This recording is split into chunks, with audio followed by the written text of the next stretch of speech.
இது தலை சொல்லுங்க. இது என்ன தலை? பத்தினி தலை. பத்தினி தலை. பத்தினி தலைனா விளக்கு என்ன? அதாவது பத்தாவது பத்தினின்னு சொல்லுவாங்களாமா. பத்தாவது பத்தினி லேடிஸ் சொல்லுவாங்கல்ல. ஆமா. சில பேரு தப்பான லைன்ல சொல்லுவே நான் பத்தாவது பத்தினின்னு சொல்லுவாங்கல்ல. அதுதான் இது. பத்தாவது பத்தினா பச்சை தண்ணியில விளக்கறி அப்படி சொல்லுவாங்கல்ல. அதுதான் இது. இது பச்சை தண்ணியில விளக்கறினா இது பச்சை அப்படி இப்படி இதை எடுத்து எண்ணெய் இப்படி திரி அப்படியே வச்சீங்கன்னா அப்படியே கொளுத்தி வச்சீங்கன்னா அப்படியே எரியும். ஆமா அப்படியே எரியும். அப்படியே எரியும்.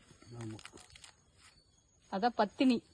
அதான் கண்ணகி மதுரை எரிச்சாங்க பத்தினி. அந்த பத்தினி தலை. இந்த தலை இதுல விளக்கு போட்டா நல்லதுங்களா?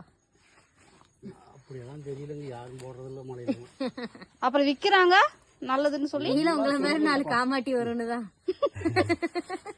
எல்லாம் பணத்துக்காக ஏதோ ஒரு லைன் பண்றாங்க பழனி மலையில் மாதிரி.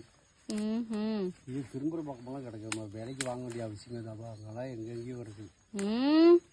ஏமாத்தி விக்கிறாங்க பத்தியா? இந்த கொல்லிமலையிலேயே நிறைய பேர் ஏமாத்தி விக்கிறாங்க இந்த மாதிரி. ஆமா ஆமா. தலை கொஞ்சம் கையில போறதுக்குள்ள வாடி போயிடும். நல்லது. அது அப்படி வாடு காய் வச்சு தான் குடுக்குறாங்க, பாக்கெட் பண்ணி குடுக்குறாங்க. மைண்ட் வாஷ் பண்ணி எடுத்து விலை கொடுத்து காசு கொடுத்து கொடுத்துட்றாங்க. காசுக்கு மெனக்கட்டு